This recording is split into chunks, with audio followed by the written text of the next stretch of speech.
Доброе утро, уважаемые телезрители. Я Дмитрий Пивоваров. Это рубрика «Звездный гость». И сегодня у нас в гостях актер, режиссер, собственно, гость, которого не надо представлять, достаточно сказать два слова. Михаил Ефремов. Михаил Олегович, доброе утро. Доброе утро, Казань. Ура, ура. И сам Септашляр. И сам Септашляр, конечно. Да, это естественно. В 2011 году мы с вами встречались на «Гражданине поэте». До этого был совершенно прелестный спектакль «Мошенники» со Спиваковским. И до этого, по-моему, мы еще привозили сюда Чапаев «Пустота», но это было в году 5-м или 4-м. Да. И я спросил вас по поводу того, какое самое сильное потрясение, может быть, культурной, политической жизни вас преследует. Вы сказали, что это то, что «Спартак» продул Рубину. А сейчас как? Да, сейчас у кого много денег, тому еще больше приходит. Вот, поскольку «Динамо Казань» сейчас на 6 очков впереди, то она будет уже на 9.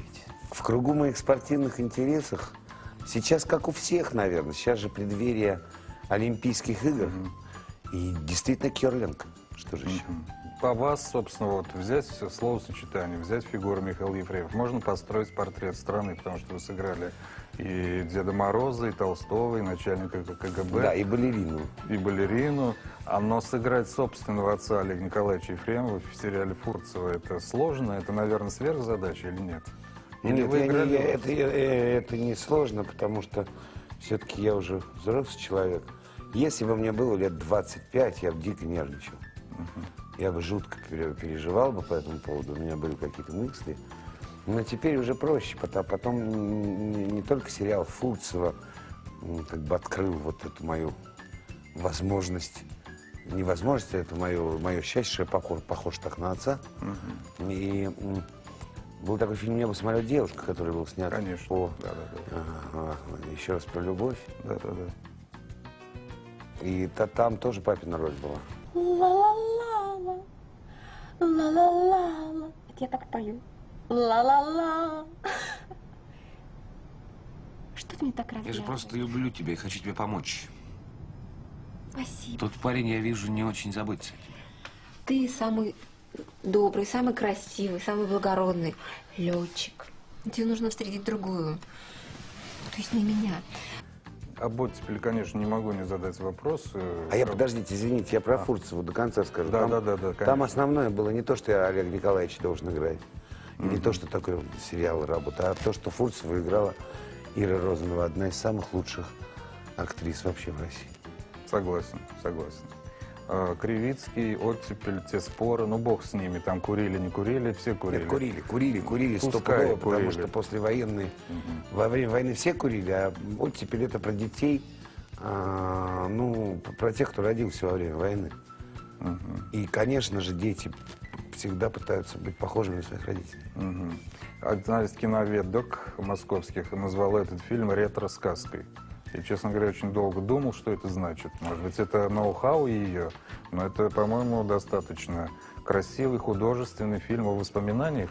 И какие-то же приклеивать ярлыки. Там это фильм ассоциации. Там дело в том, что, да, скорее всего, вы правы, это такие ассоциативные там связи, какие-то аналогии. Но дело в том, что, наверное, она посмотрела пару серий первых 3 или 3, и так и написала. Потому что сначала, чтобы завлечь зрителей, это действительно красивенько так, и вот и выпивают все, и танцуют. Ну да, правда, один там из окна выпал. Ну да. И потом я так вообще сценарий даже читаю, все хуже и хуже вообще-то ситуация. Вот теперь это даже такое ироничное название. Ах, как я была влюблена, мой друг, и что теперь? Я думала, это весна, а это оттепель. Ах, как я была влюблена, мой друг, и что теперь? Я думала, это весна, а это оттепель. Тот каскад фильмов, где действуют реальные исторические персонажи, нам с вами знакомы, будь то та же Фурцева, Брежнева. Да, вот нет ни Медведева, ни Путина, не понимаю почему. Ну, наверное, поэтому. Ну, кто-то их должен сыграть, а вот, наверное, некому. Ну вот, по-моему, был какой-то фильм, где Андрюша Панин играл, покойный, царство ему небесное. По-моему, был какой-то фильм, ну, как бы там не Путин конкретно, а как бы Путин. Ну вот, например, про Медведева был бы хороший фильм. Ну, надо объявлять кастинг. Ну, есть один парень из команды «Парма». Он просто очень похож. Мгм. Как вам состояние в КВН? Что она вам дает? Она вас подпитывает вообще? Юмор сейчас смешит? Или он все-таки грустит Вы больше? знаете, КВН — это не... Я бы не назвал, что это такой уж юмор. Там-то шуток-то хороших не так много, хотя замечательно там работают авторы. А там все дело в энергии.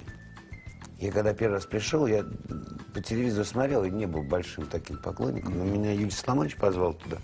И посадили меня на первый лет. На меня за эти 2 часа прям так, вот такой энергия молодая, как у меня. Я потом ходил дня 3, веселый такой, легкий. А что сейчас, какого героя не хватает, на ваш взгляд? Ну, вообще, мне не очень понятна фраза «романтизм войны». Никакой романтики я в войне. Хоть убейте, увидите. Ну, это, скорее всего, история любви на фоне. История... Дело в том, что все эти вот красивости, связанные с войной, они, по-моему, неправильные. Война — это омерзительная вещь, и как-то ее красиво подавать, по-моему, не очень правильно. В этом смысле фильм Феди Бондарчука «Сталинград», он... Я не могу его отнести к развлекательной какой-то штуке, хотя он идет достаточно быстро. То есть я смотрел, он быстро достаточно прошел. Я не вправе говорить, что ой, 3D, это что-то какой-то ужас, там та-та-та, потому что там есть и замечательные работы актерские, и есть какая-то, в смысле, тема, и замечательно то, что там нет политики. Да. Но все равно для меня военные фильмы, они черно-белые. Спасибо большое за ранний визит. Уважаемые телезрители, я напоминаю вам, что в гостях программы «Новое утро» сегодня побывал знаменитый актер кино и театра Михаил Ефремов. Наша программа продолжается.